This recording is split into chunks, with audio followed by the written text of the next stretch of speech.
This is my vision of the HBO Harry Potter TV series and what I want to see in each of the episodes. Today we're looking at episode 4 of season 3, Prisoner of Azkaban, adapted into HBO's version. We left off in the last episode with the Grim as the cliffhanger. Today we're going to be looking at the 3 main points I think we should have more detail on in the HBO Harry Potter series. In wizarding lore, especially British magical superstition, the Grim is a spectral, ghost-like black dog seen as a death omen. It's considered the worst sign in the wizarding world, and Harry keeps seeing it. First outside Magnolia Crescent when he fell down before he got onto the night bus, and again in Trelawney's class. So it's interesting to see a little bit more about Harry's normal day-to-day classes. In the film we do see an element of this because obviously they're all there in the class. They got the teacups. It sounds a little bit boring. The kids are all a bit tired, but they go through and look at the shaking the tea leaves and seeing what happens. I feel like that scene was okay. It was maybe an extra addition. Maybe I wouldn't have as much detail on that one. It's good to see the Grim, but maybe do it in a different way. So I feel like the idea of Harry's doomed is kind of already in process. So slowly throughout this episode so far has been building up to it that Sirius is out. He wants to get Harry, so we know someone is after him. We've got a rough idea that when he was outside the night bus and he fell over, a dog was growling at him. So a dark black dog. In the teacup, a dark black Grim. So he's like, okay, 3s, so maybe there's another one coming. But I feel like we don't need as much on that. Maybe that's not like a scene that would be very important to cover. I know we've got lots of time in this episode because we should have 10 episodes for this because it's a bigger book and there's more detail. But I feel like there's lots more we can cover. So instead of the Trelawney scene, like the class scene, I'd probably like to see something more around Hagrid, because we're told now that Hagrid's going to be taking over, and the magical creatures and the monster book and like Buckbeak, and I feel like there's a lot more there we can go through.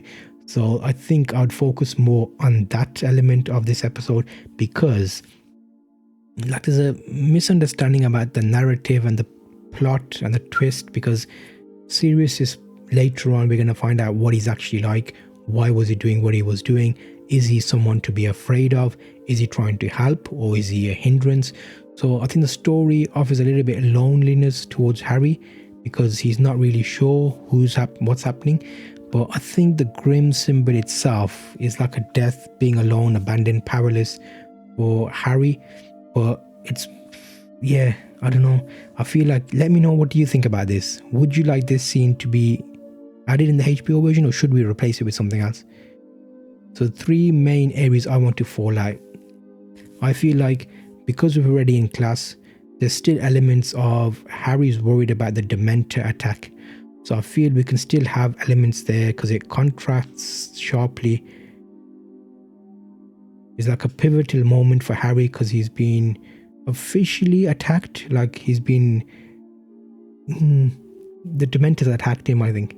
Because that, sucking all his life and his happiness away, that's a major attack. So I feel like that's his first proper, unless I'm mistaken. Let me know if has he had any other bits that I'm missing, thinking back. But definitely let me know in the comments. So I feel the aftermath of that is now he knows what it feels like. He doesn't want to experience that again. And also why he reacted in that way. We touched on this in the last episode. But I feel like they could look deeper into his emotional weight of like that decision. Like the Dementors represent mental illness. So trauma, is he susceptible to that? Is that something that's going to be like an ongoing theme? Because he's kind of not in that right headspace at the moment. Is building the weakness, is building tension. Is that a good thing? Is that a bad thing? And it's really nice to also see the main scene that I feel like we need to have more detail on. So Hagrid being made like the magical teacher and like the creatures, I feel like that needs more focus. Can we see a little bit more about like his planning for the lesson? He's already got Harry the book, the monster book. So now Harry knows why he was given the monster book. And we had that Dumbledore speech kind of saying the 2 new teachers. And he talks about Lupin and then Hagrid. And I feel there's more detail here we can go into because Hagrid is becoming a professor. Like from originally, if you think why he wasn't allowed to have his wand, he kind of did something bad apparently, and then he wasn't allowed to be like anybody. He's a gamekeeper, he looks after like a big caretaker for the Hogwarts, but him having his own class is like a big thing, and Harry wants him to succeed. So it's like not cool that Malfoy is there trying to make fun of the class, and like he couldn't open his book. He's like, oh, okay, so I have to stroke my book to open it. And it's a character building exercise, I think. There it shows what Hagrid could be like as a teacher. In the movie we saw elements of this, but the main focus is how good Harry is with the creatures. So he kind of kicks it off with Buckbeak. He has that famous ride over the water, the lake, and I feel there's more bits there we can look at. In the book there's a lot more detail here, so it'd be good to get some of that in the new HBO series. And it's also interesting to see the whole like injustice here, where like it's not what you know, it's who you know. So like the Buckbeak's trial happening and Malfoy hurting himself and then Buckbeak being put on trial, it's all Malfoy's fault, said Hermione earnestly. It'd be nice to see this as like a courtroom setup in the series of how this trial really takes effect, because in the movies it's kind of like, oh yeah, Cornelius Fudge is there and they kind of look over it and stuff. And it's also important to remember what the like relationships were like between the teachers. So if you know, Harry's already trusting Lupin because of that first scene in like the train, because the Dementors were there and Lupin offered him like reassurance that, you know, I'm looking after you. Then he gave him the chocolate to help him feel better. So we instantly get a feeling that, okay, this professor knows what he's doing. He was able to get rid of the Dementors. He was able to offer a resolution to make Harry feel a little bit better. And also he jumped in when Malfoy was trying to be a bit snarky. But this is a bit of a contrast. In Hogwarts, there's a little bit loathing between Lupin and Snape. So like it's Lupin is like Shaggy's a bit shabby, quiet, and he's unassuming, but it's like there's a reaction from Snape is pure loathing. So if you look at the book, there's like a little bit of a play there. Why does Snape hate Lupin so much? Is there like a story behind the story that we need to be aware of? Could there be a flashback here showing was he part of something that caused Snape to have like massive heartache towards him and he doesn't really like him from like an early experience? The history involved, because we all know there's quite a lot of that going around, and also gives us an idea of why Snape is the way he is. Was he treated badly when he was young? And who really deserves the defense against the dark arts role? Should Snape be the one? Because everybody knows he's been trying to get it for years, apparently.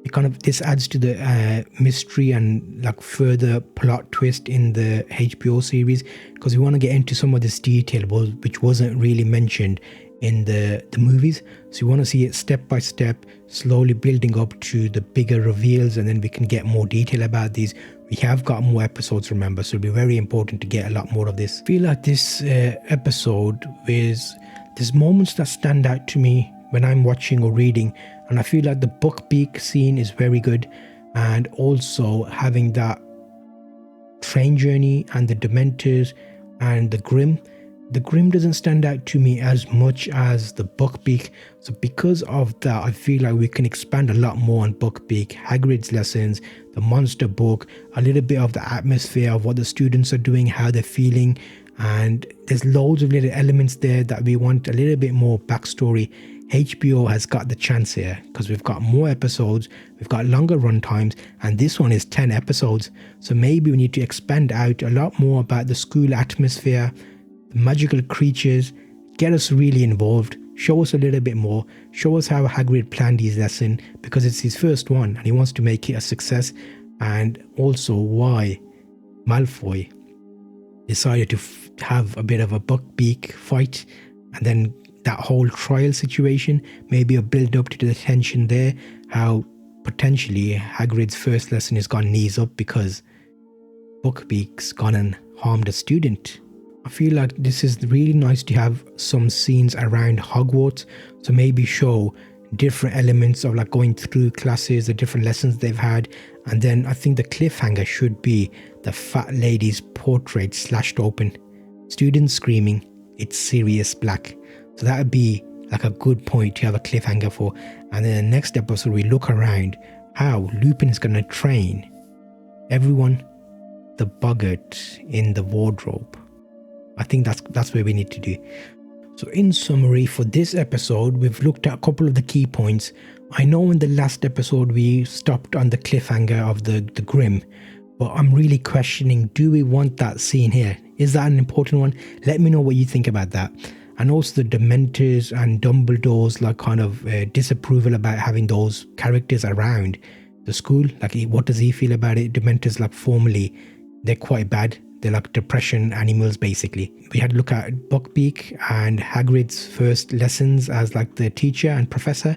So it's very interesting to play on that fact. And I feel like that could be massive for HBO to play on that.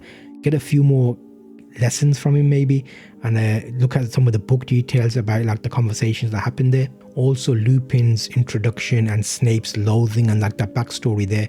So all of these build into this fact, and it's nice to see all of this. I feel that HBO could really expand on some of these topics, and it'll be really interesting to see which elements they play on.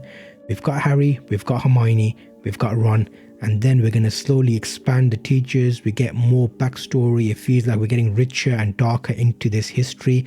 If we look at some flashbacks and we see how Snape was treated by Lupin and Co, like the threesome, the Marauders, then that's nice to see in future episodes. But really having some flashbacks to plant the seed early would be really good with this. Thank you very much, and I appreciate you watching these episodes along with me. I really enjoy making these. Give me a like on this video if you enjoyed this, and it gives me an indication so I can carry on making all of these. I know I'm a bit advanced because 2027 is when the first 2 seasons come out, but I'm already making season 3. It's because I'm enjoying this so much. So I'm happy to share my ideas with you, what I think should be included. There's just so much we've got in the books. It's hard to pick out what we should have, what we shouldn't have. So do let me know what you think would be good to have in this series and this season. I'm on X, which is Twitter, at wonda.tell. Drop me a message there or just drop a comment below, and I'll see you on the next video of this season and episode just here.